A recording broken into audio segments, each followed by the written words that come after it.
I'm Michael James, and I am a former sciatica sufferer. Sciatica, by definition, is inflammation and pressure on the sciatic nerve root. Effective sciatic treatment is usually a combination of several elements that alleviate this condition. The good news is that most of the sciatica treatments are non-invasive, and if applied on a regular basis, can lead to the elimination of sciatica pain. The good news is that the only time that surgery is needed is usually where there's damage to the spinal column or spinal cord. Only a qualified healthcare professional can diagnose a physical medical condition that may be causing your pain.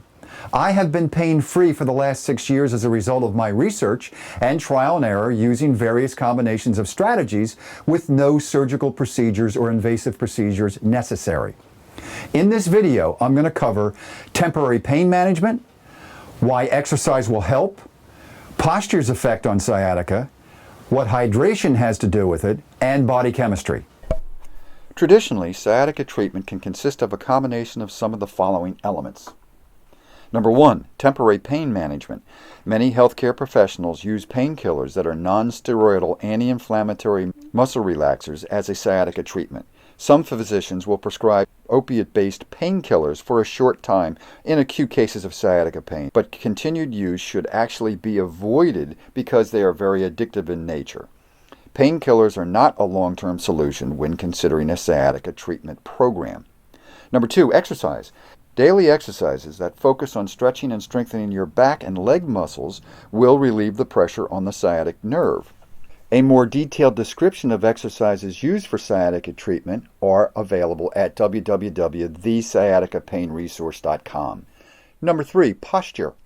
Correcting poor posture will actually alleviate some sciatic pain and back injuries. The reason to correct poor posture is because it puts additional stress on your discs, muscles, spine, soft tissues, ligaments, joints, and nerves. The ideal posture is one that promotes a neutral spine. This means a spine consisting of 3 distinct curves, one at the base of the neck, a second in the middle of the back, and a third in the lower back. There are 3 key areas you should focus on regarding posture. Number 1, sitting posture. Your mother had it right. Sit up and don't slouch. You want to rest or position your lower back against the back of your chair. You can add a lumbar roll if you're going to sit for long periods of time. Don't lean back or forward too far. If you do, you place excessive pressure on your lower back. Don't cross your legs while sitting for any length of time. It's best to place both feet on the floor. If this isn't possible, take frequent breaks to alleviate the pressure that develops from sitting too long. Number 2, the standing posture. The ideal posture for standing is with your feet at shoulder width apart. Don't stand with your feet close together. Proper posture will create a balance, and it distributes the weight of your frame evenly by preventing further sciatica pain from developing. You can get a feeling for the ideal posture by standing with your back against the wall. Your shoulder and back should touch the wall with the heels of your feet about 6 inches from the wall. If you have to stand for any length of time, you should shift your weight from one leg to the other from time to time. If possible, elevate the resting leg on a stool to relieve pressure on your lower back. Number 3, sleeping posture.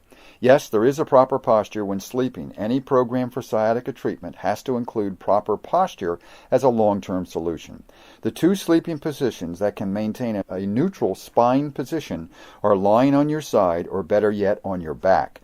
A firm mattress is the ideal situation for good sleeping posture. If you sleep on your side, use a pillow between your legs to maintain a neutral spine position. If you sleep on your back, the use of more than one pillow is not recommended. The purpose of a pillow is to provide support for your neck and maintain the neutral spine position we discussed previously. Number 5, hydration.